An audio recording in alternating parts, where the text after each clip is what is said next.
Alright, this is a compressor I got from work. I took it a couple days ago. It came out of a walk-in freezer here. And it's a 3-phase unit, and it was basically locked rotor on me. In other words, the motor, everything didn't spin. So I've never actually seen inside one of these, so I brought it home to take it apart, or cut it apart. This is what they call a Hermetic compressor or a tin can. There's no way to take it apart. A semi-hermetic will have bolts and everything for you to be able to take it apart. This one's 2 halves welded right here. And this is a reciprocating compressor, meaning that it basically has 1 or 2 pistons in there that compress the gas. I'm not sure how many pistons it actually has. I've already taken the oil out of it, or as much oil as going to come out of there. And I'm going to strap it down, and I'm going to cut it right above this seam here and see if we can get this thing apart. Okay, so I completed some surgery with a Sawzall, and let's see what's underneath.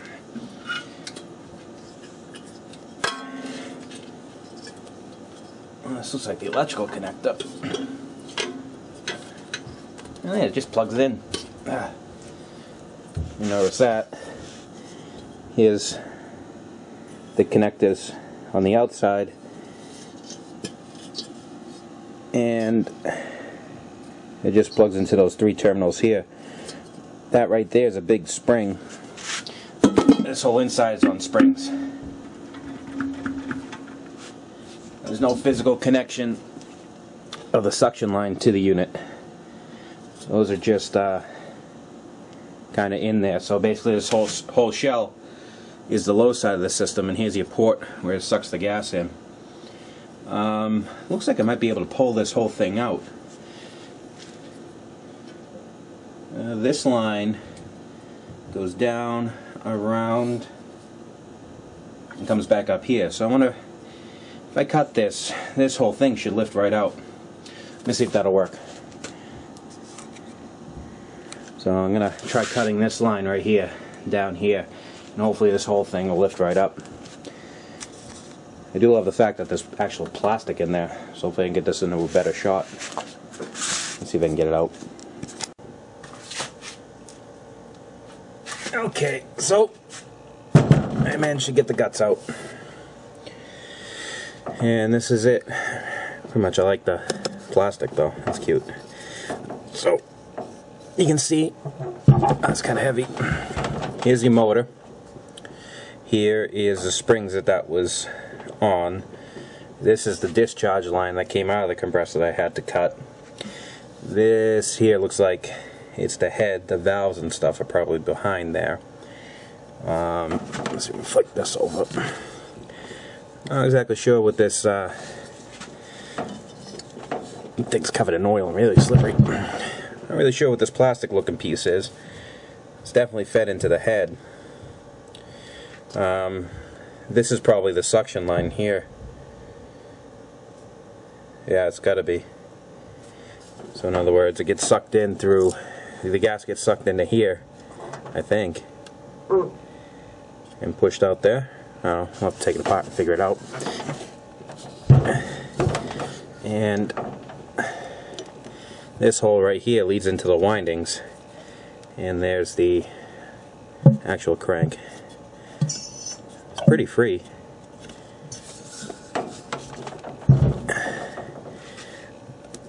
I think this was more of an electrical issue with this compressor than a mechanical issue. Basically what had happened was the unit had blown the contactor and single-phased itself for too long, and I think it fried the windings inside here. But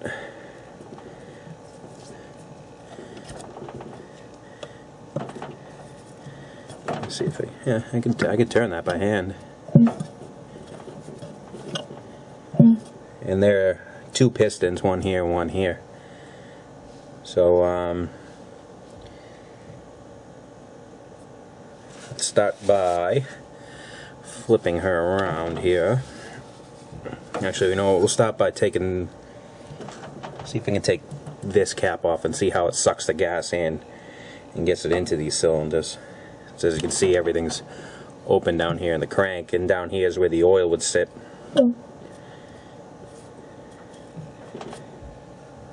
Alright, let me go get some wrenches and some tools. Okay, I got the screws off of this, so let's see if we can get this off of here somehow.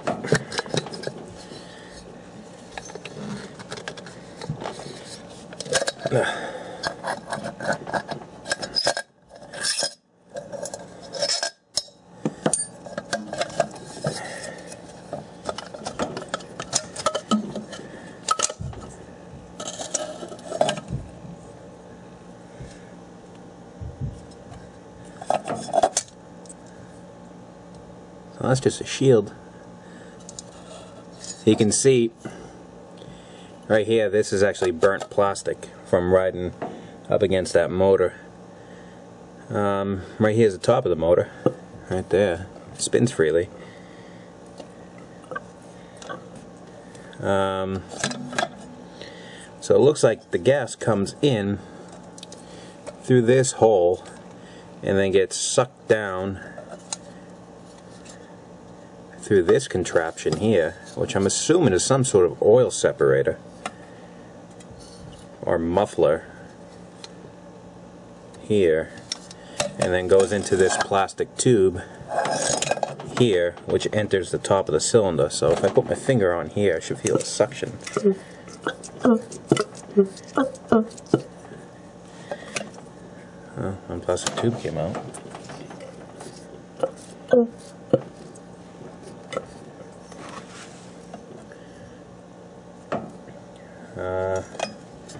Let me get a pair of Y cutters, cut this off, and then I'll start taking the actual head off of here, and we'll see what's behind that. Got all the screws off of that. The closer I looked at this, I thought these were open, but they're not. Those are all enclosed, and there's, if you can see inside there, there's two little slots, like right here and right here. So, I mean, I sat there like that. The gas went down in here to be compressed in the cylinders, so I'm assuming it's, like I said, it's either some sort of oil separator here or a muffler, something to slow the gas down a little bit for some reason. Still don't know why they made it out of plastic though. That just doesn't seem right. You actually see, like I said, it's starting to melt. So let me get this off here.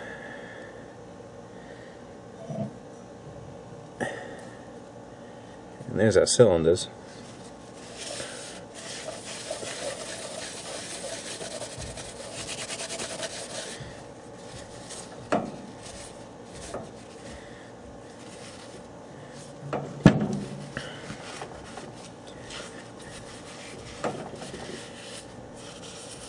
Now the oil always mixes with refrigerant and gets pushed through the system. The oil doesn't just stay in the compressor.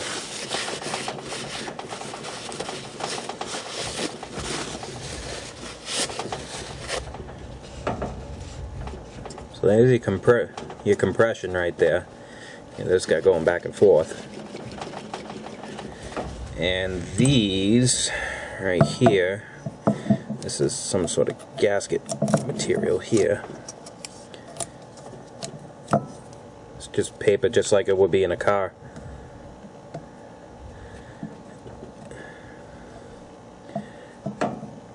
Those look like just alignment pins. So I wonder if, what I'm wondering,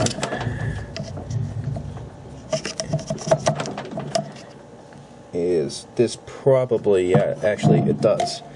Those are alignment pins, which means that this whole thing comes right off. So here is the actual channel the refrigerants take. You can see right here is where the refrigerant would enter the compressor. It would be compressed, go through those valves, and out this way through this whatever this is. It's probably a muffler of some sort. and you can see right here is the valve plate itself. Now all these are reed valves, and you can see the amount of oil in there. I mean, look at that. What happens with these valves, you can see this plate. So these are the valves right here. These little fingers hold these from opening only one way, or only a certain distance. Let me try my hands to get a little closer here. Okay, so basically these are the valves here, and you can see it's just a small piece of metal. Get something pointy.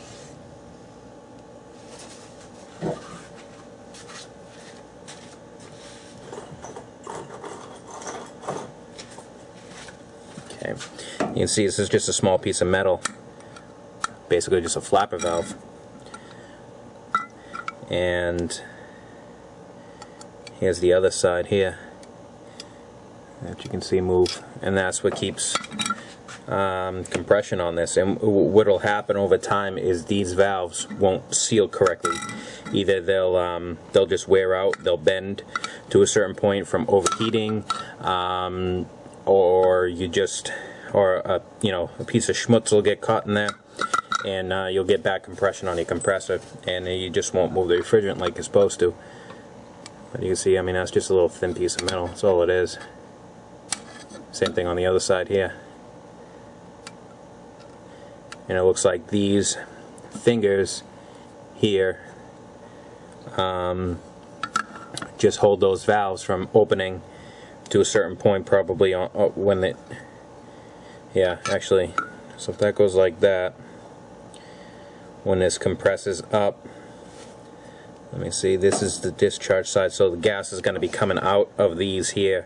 So that high pressure, these fingers hold these valves from being completely and utterly bent and destroyed from the high pressure gas as it gets pulled out. And it looks like right here, this right here,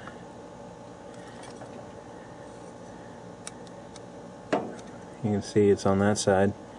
That's your intake.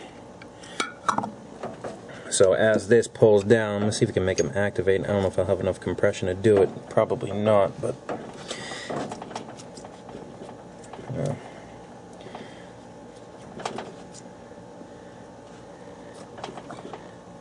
probably not now that I destroyed that gasket. Let's see. I'm gonna just put this gasket back on here real quick and see if we can actually see those valves moving. I just got that valve plate loosely clamped in here, and now you can kinda, I'm gonna turn it here.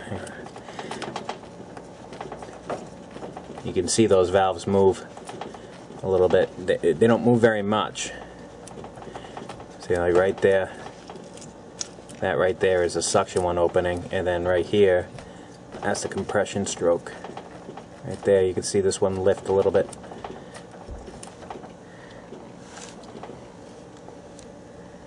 That's pretty much how it works. It's like,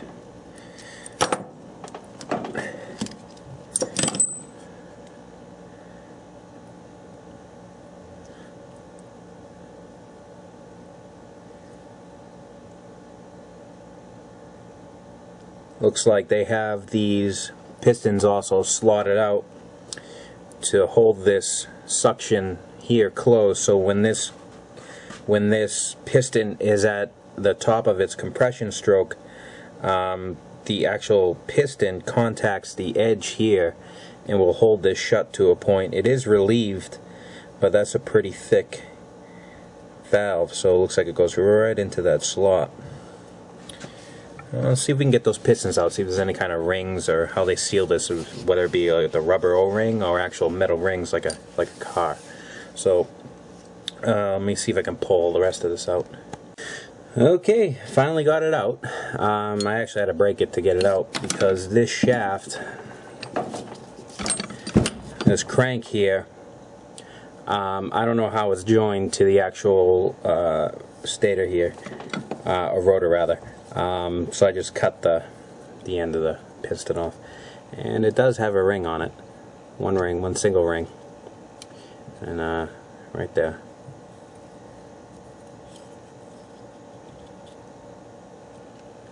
And just going through all this, just like engines and stuff, there's no real bearing on this. These rods here, and this is all cast aluminum. The end cap that held the crank in place is also cast aluminum.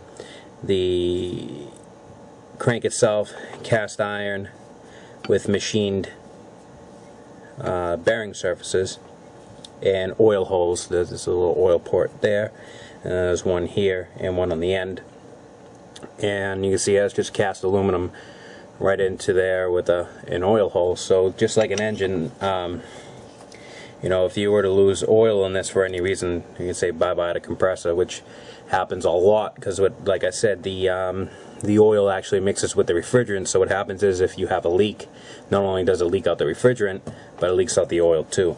And not a lot of people put the oil back in the compressors.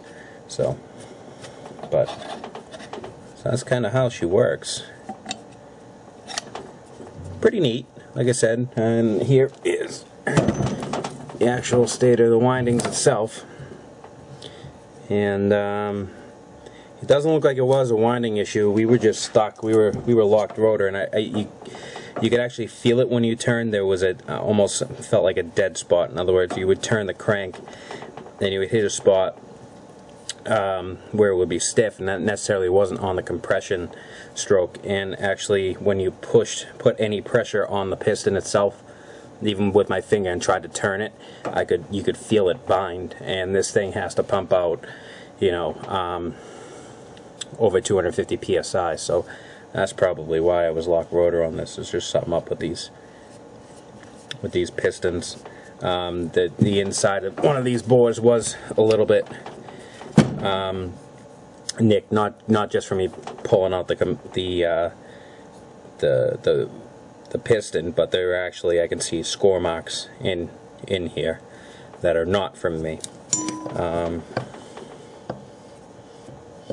Well, yeah, that's pretty much the way it works. Okay, I just went to go put everything back into the scrap pile, and I just happened to glance in the bottom of the shell where it came out of, and lo and behold, I found, sitting in there, a roll pin.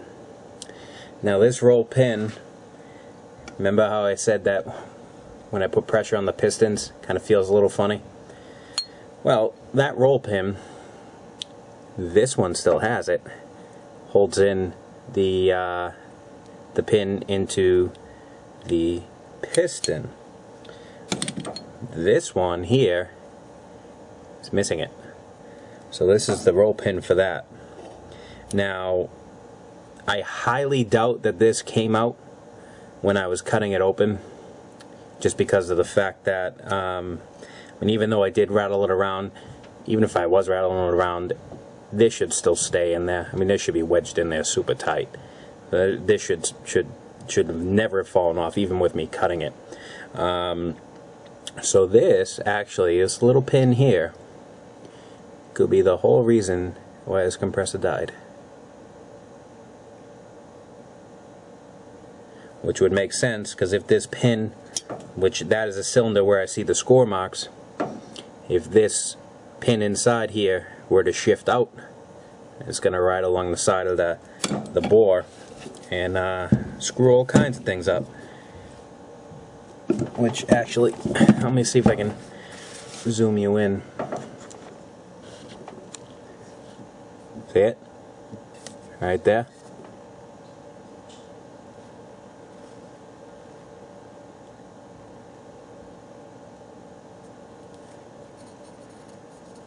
That's the marks from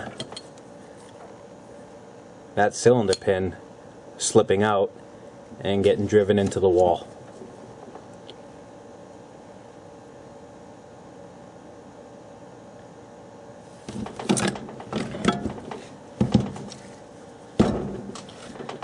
So imagine that.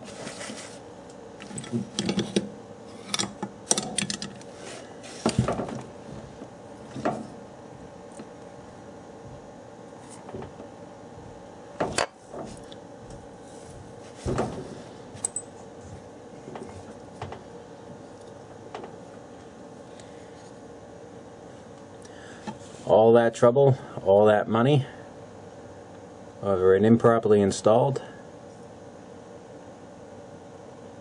roll pin.